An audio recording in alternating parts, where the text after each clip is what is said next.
We aren't grinding out 30-shot rallies here. It's 2 hits. She needs to be quick. I am not sprinting. I am playing at a normal speed. Ask any referee here. I move at a medium pace. She cannot drag this out every single point. A WTA official allowed Laura Siegemund to mock the shot clock repeatedly during the 2023 US Open. While reprimanding Coco Gauff for serving with urgency, Coco had to march to the chair and demand equal justice. After watching her opponent shatter the rules 4 times with only a single penalty, the umpire's bias was so glaring that even the stadium turned against Siegemund before the official realized the magnitude of this disaster. Do you believe the umpire was incompetent, compromised, or simply crumbling under the pressure of the moment? Let's rewind to what actually unfolded during this first-round clash at the 2023 US Open, because the details make the officiating look even worse. She is never ready when I am serving. She went over the time limit like 4 times. You gave her a time violation once. How is this fair? No. You are calling the score after the point is finished. It is not like we are playing 1 point forever. You are calling the score like 6 seconds after the point ends. Crowd cheering. Yeah, she is 100% right. You missed her 4 times. Coco Gauff was facing Laura Siegemund in the opening round. This was home turf at Arthur Ashe Stadium with a packed house backing the American star. Coco was the heavy favorite to advance, but Siegemund had a different script in mind. She deployed every dirty trick in the book to freeze the match and wreck Coco's rhythm. The WTA allows 25 seconds between points. That is the rule. Players have a shot clock that ticks down from 25 to 0. If you are not serving by the time it hits 0, you get a violation. It is an objective standard. The clock either hits 0 or it doesn't. There is no judgment call involved. Laura Siegemund let that clock bleed to 0 over and over again. By Coco's count, it happened at least 4 times before she finally spoke up. 4 violations of a clear, measurable rule, and the umpire handed Siegemund exactly 1 penalty for the entire display. Meanwhile, Coco was serving at what she described as a normal speed and medium pace. She wasn't rushing. She wasn't trying to blindside her opponent. She was simply playing tennis at a reasonable tempo. Yet somehow, that became the issue. Everyone in this crowd knows you aren't going to stop her. I have been quiet the whole match. I don't think you gave her time. She has been stalling for like 6 points, that first set, every game in the second set. I said nothing, but now it is ridiculous. I don't care what she does on her serve, but on mine, she has to be ready. Okay, well said. Crowd cheering. As if she didn't have the fans on her side already. She spoke her truth. In the third set, Coco had enough. She approached the chair and confronted the umpire directly. She went over the clock about 4 times. You have given her a violation once. How is this fair? I am going at normal speed. I move at a medium pace. That is not a tantrum.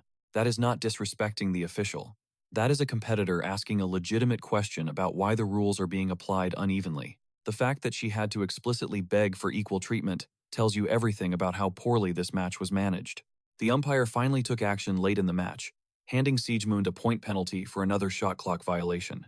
That penalty handed Coco a 5-1 lead in the deciding set. And you know what happened next? Laura Siegemund walked up to the umpire to complain that Coco was serving too fast. We are playing 25 minutes this game. No, show a little mercy. I mean, every umpire does that. No, you don't. And we know it. You are smiling. Even if she serves extremely fast, almost unreasonably fast, I am always here. And one time I go to the towel, Siegemund argued. So, by her logic, Coco playing at normal speed is unfair, but repeatedly violating the shot clock is perfectly fine because she needed a towel break. Let that sink in. The player who violated the timer at least 4 times had the audacity to complain that her opponent was playing too efficiently, and the umpire entertained this grievance instead of shutting it down instantly. There is no rule against serving with pace. There is no requirement that you wait for your opponent to feel emotionally prepared beyond giving them reasonable time to stand. The shot clock exists specifically to prevent the kind of stalling Siegemund was executing. Yet somehow, Coco, following the rules, became controversial, while Siegemund breaking them garnered sympathy from the chair. Coco later explained her frustration in the post-match conference, and her comments reveal the immense pressure she carried during that match. I held my peace for the entire game, biting my tongue while she consistently ran down the clock from the very first set. I kept shooting glances at the official, begging for intervention, but she sat stone-faced until the audience finally caught on to the stalling. Eventually, you could hear the roar of the spectators screaming about the time and frantically tapping their wrists in the air. It reached a boiling point where she was stalling heavily during my service games, and the real problem was the referee calling the score seconds late. Because of that delay, It created this false illusion that I was rushing through my serves at lightning speed. That is where my frustration really spiked, especially since the rallies were short, so I felt a wave of relief when the penalty was finally issued. Obviously, when I am on the service line, the only thing that matters is that she needs to be ready to receive. She claimed she maintained her composure throughout the battle, noting Siegmund's delays began early on. Yet Coco remained silent initially. She kept eyeing the chair umpire, silently pleading for a rule check, but the official remained completely passive. When it was Siegmund's turn to serve, Coco graciously waited, offering extra seconds even though the rules demanded readiness. However, the situation deteriorated when Siegmund began dragging her feet during Coco's service games, and the issue went deeper than just the clock. The umpire was announcing the score several seconds late, creating a visual trick that made Coco appear rushed when she was actually keeping a standard rhythm. That specific detail changes the entire narrative. The official's sluggish announcements painted a picture of Coco hurrying, handing Siegmund the perfect excuse to launch her complaints. It makes no difference if it was malicious or just plain clumsy.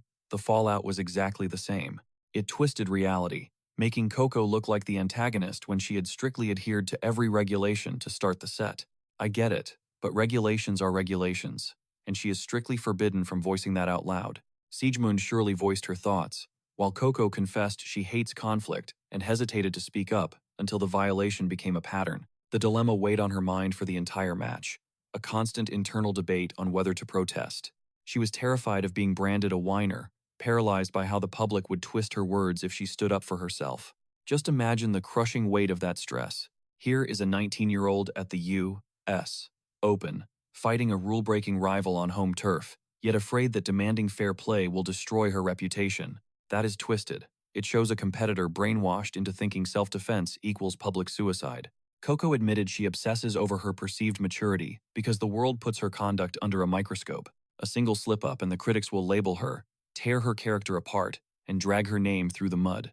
She attempted to vent her anger while censoring herself, ensuring no explosive words escaped her lips. She aimed for respectful communication to earn respect in return, a massive emotional burden for a teenager trying to clinch a victory. The fact that she was forced to navigate all of that mental gymnastics, simply because an official failed to implement standard protocols, is completely inexcusable. The tension ultimately peaked when the umpire slapped Siegmund with a point penalty, swinging the momentum firmly to Coco. Siegmund fought back to 5-4, but Coco slammed the door, taking the set and the match 3-6, 6-2, 6-4. So Coco survived the ordeal, moving forward to conquer the tournament and seizing her maiden Grand Slam trophy at 19. Yet, this opening clash nearly destroyed her dream because an umpire failed to uphold the objective laws of the game. Now, we need to dissect Laura Siegmund's post-match media appearance, as it exposes a shocking inability to read the room regarding the actual events. This marks the first time you will see me weep at a presser, because as athletes, we are entertainers first. You have a debt to the audience, a debt to the children watching from the stands. I am just a bit. Look, I go home, stare in the mirror, and tell myself I did a stellar job. But did the crowd give me anything? Less than zero. They treated me like a villain, like a cheater. They acted like I was using dirty tactics to steal the win, treating me like I was a terrible human being. Yet you have players smashing rackets, screaming, and making obscene gestures at the fans. I never did that once during the entire match. Despite the massive tension in the air, I kept my cool. I was simply playing slow, which is just a technical rule, so I take the time violation. That is acceptable, sure, but the rest of it, I just do not know. Siegmund broke down in tears addressing the media, insisting that tennis stars are performers who owe the crowd a show. She claimed she could walk away proud of her performance, yet felt the audience gave her absolutely zero love in return. To her, the reception wasn't just cold, it was sub-zero, a complete vacuum of support where she felt villainized. She argued they looked at her like a con artist, someone pulling dirty tricks to steal a win, painting her as the antagonist of the night. She swore she never smashed a racket, raised her voice, or taunted the stands, insisting that despite the thick atmosphere, her hands were clean. The reality, however, is that her behavior practically begged for that backlash, specifically her blatant disregard for the time limit. She deployed every delay strategy in the book, calculated specifically to break Coco's flow. Griping that her rival moved at a standard pace as if that were a crime is hardly the mark of a fair player. That is the textbook definition of bending the spirit of the sport to snatch a cheap edge. Siegmund then attempted to spin a sob story about simply being methodical, acting as though the stadium's fury was a gross overreaction to nothing. But the fans weren't booing a slow pace. They were jeering at open rule-breaking enabled by a passive official, and their anger boiled over seeing Coco forced to fight her own battles just to level the playing field. Her closing remark really pulled back the curtain on her mindset by comparing herself to players who throw tantrums and smash gear, suggesting she was judged too harshly. She completely whiffs on the actual issue. The spectators weren't judging her attitude, they were condemning her actions. Busting the time limit 4 separate times is a far cry from playing a clean, respectful game. It is telling that Siegemund remains baffled by the hostility she faced. Either she is truly blind to her own gamesmanship, or she is feigning ignorance to keep playing the martyr. Neither look is flattering. Before their clash at the 2025 Wuhan Open, Sky Sports analyst Jonathan Overend made sure to highlight the lingering bad blood from New York. He labeled her notorious for her lethargic pace, recalling the massive irritation caused by her stalling back in 2023. Even with 2 years in the rearview mirror, that showdown remains a hot topic, purely due to the outrageous nature of the officiating and the tactical stalling on display. Quizzed about the rematch in Wuhan, Coco played it cool, describing her opponent as a crafty, seasoned veteran and predicting a hard fight. That is the polished, media-trained answer, but you can bet the house she hasn't forgotten a second of that 2023 drama. Without a doubt, she walked onto that court fully expecting the exact same bag of tricks. That infamous night at the 2023 US Open ripped the cover off systemic officiating flaws far bigger than a single game. Primarily, the erratic application of black and white rules like the time limit. If the clock runs out, the penalty should be automatic, not optional. When that countdown hits 0, it must trigger an immediate violation. Zero debate allowed. Instead, officials introduce bias by cutting players slack based on who they are or what they meant to do, destroying competitive equity. Secondly, chair umpires are far too indulgent when players whine about opponents who are actually abiding by the regulations. The moment Siegemund griped about the rapid serve speed, the official should have silenced the protest instantly. Quick serving isn't a violation, and coddling a player's comfort zone is not in the umpire's job description.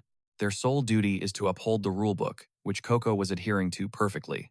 Thirdly, there is a clear bias where rookies and rising stars are often refereed more harshly than the established old guard. At just 19, and in her sophomore season, Coco was facing a seasoned pro with over 10 years of tour grit. That seniority gap clearly warped how the chair umpire managed their respective grievances. While Siegemund dragged her feet with few consequences, Coco had to practically beg for the rules to apply. Finally, the crushing expectation for young athletes to remain poised makes standing up for oneself a dangerous PR game. Coco was visibly weighing the impact on her public reputation against the need to address a total failure of officiating. That is a heavy cross to bear for a teen just trying to compete. In the aftermath, regret was the only thing in ample supply. The officials surely lamented the lack of control once the match exploded into a global headline about incompetence. Laura Siegemund likely rued the moment her strategy imploded, transforming her into the evening's undisputed antagonist in the eyes of the stadium. The tour organizers definitely cringed at the bad look of such slanted officiating on a major stage. But one person slept just fine that night, Coco Gauff. She refused to be silenced. She demanded equality, kept her cool while spotlighting the unfairness, and rode that fire all the way to the trophy. Don't mistake that for regret. That is what sweet vindication looks like. The 2023 US Open first-round clash between Coco Gauff and Laura Siegemund will go down in infamy for a refereeing performance that was frankly baffling. We aren't talking about a close line call or a tricky let decision. No, this was fundamental. An umpire decided the rulebook was optional, forcing a 19-year-old to advocate for herself just to stop getting cheated in plain sight. The official sat there and watched Siegemund run down the shot clock 4 separate times, handing out virtually zero punishment, while Gauff followed the rules and somehow got painted as the villain. Coco eventually had to march up to the chair and demand the official actually officiate. The fallout was immediate, once the match turned into a massive scandal about bias. 2 years on, and fans still can't believe how badly the chair mishandled that entire scenario. Blast that like button and subscribe if you want to see more exposés on the whistleblowing disasters that nearly ruined legendary highlights in sports history.